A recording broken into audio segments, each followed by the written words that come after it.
So I have this friend who is diagnosed with aggressive cancer.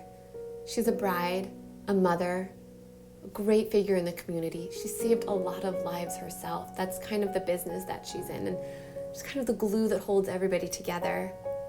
Her family was trying to make heads or tails of the diagnosis, spent a lot of time getting second opinions and, dialoguing. Meanwhile, the cancer got worse, and it was inevitable that surgery needed to happen, and it needed to happen fast. And it was such a rare and aggressive illness. The most specialized surgeon that they could find, ironically, was her husband, and he wouldn't do the surgery. I don't know why. We were all devastated. It was awful. How could you do that?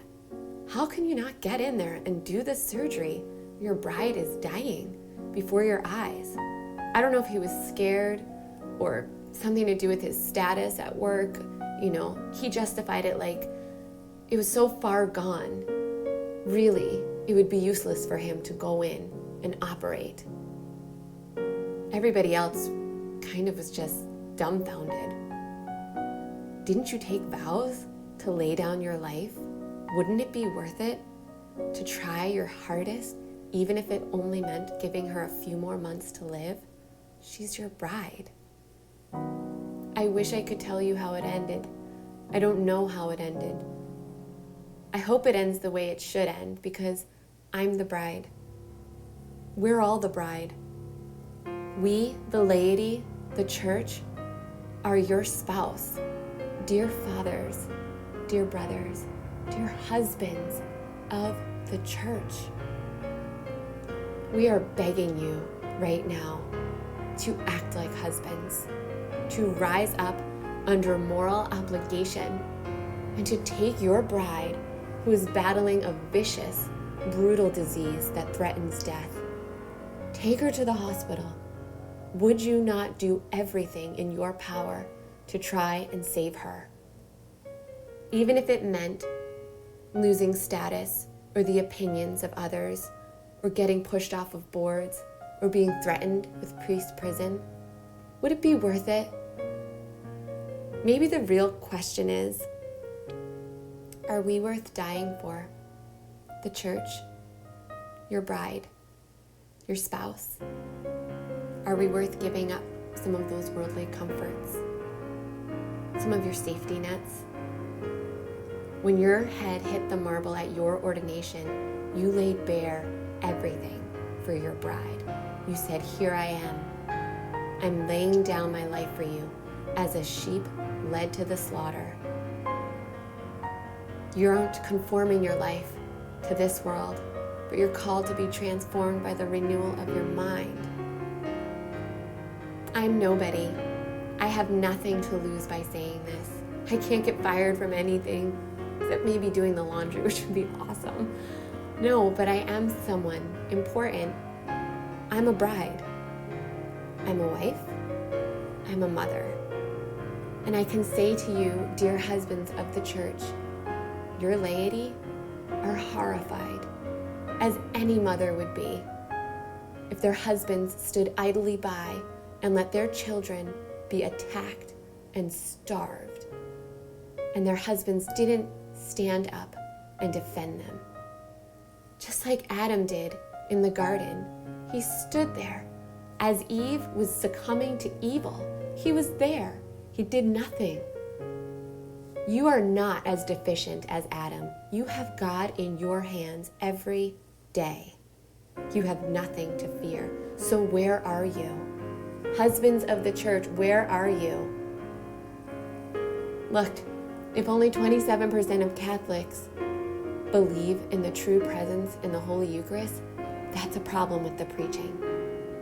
And I can say that, we can say that unequivocally, because we're the ones in the pews and we hear the preaching. It's not stirring up any valiant response on our part. The church fathers raised up a generation of martyrs who went to the circus games singing. They had no confusion. They had no qualms about what they were dying for. They went rejoicing because the church fathers were lukewarm about nothing. We know that parenting is tough. But you have to set clear, firm boundaries because that's what children want. Because firm boundaries, while they're not always fun to implement or to say, they make children feel safe and loved. And sheep won't stay in a sheepfold where there's no gate, where there's no fold or boundaries. They will scatter, and eventually there will be no sheep. There will be no flock. Husbands, dear husbands of the church, your children, your bride, your spouse doesn't feel safe because the boundaries aren't clear. Because dialoguing, it isn't defense. Try telling that to St. Edmund Campion or St. Patrick or St. Richard or St. John Fisher or St. Miguel Pro. Try telling them they should have dialogued. Try telling the church fathers they should have dialogued instead of taking action. I'm certain there were many who urged the clergy at the time of the Reformation or at the time of the Cristeros War to stay low, stay down, don't stick your neck out. Just stick to the script. Keep the peace. We don't remember those people. No, the heroes are the ones that said, no, I'm called to be a husband, and manhood requires action, and my bride is being attacked. My children are being starved. Their courage, though it lasted a short amount of time, their courage continues to feed generations of their children every time their story is recounted.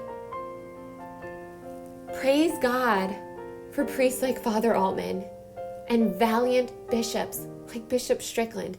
Thank you for your bravery and for speaking up. We need more of you, and we know that you're out there. This is our message to you, dear husbands of the church, from your bride, your spouse. Get in there and do surgery while there's still time. We are praying for you daily. We intercede for you. We offer sacrifices for you. But you are the ones that have to do the action.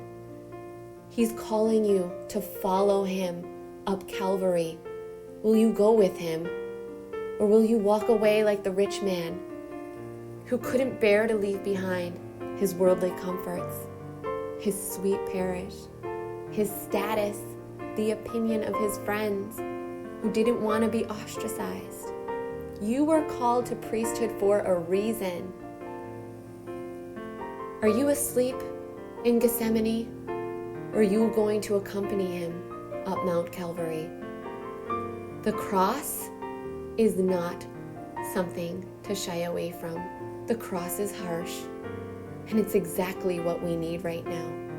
We need you to embrace it and know that you have nothing to fear, only your crown to gain. You're in this age, in this year, this time, this place, this parish that you're at. You're here for a reason, because God needs you. Please, husbands of the church, rise up in your manhood. Lay down your life for us, your bride. Please don't deprive your children of their mother. Please don't let her die in front of you when you have the remedy she needs.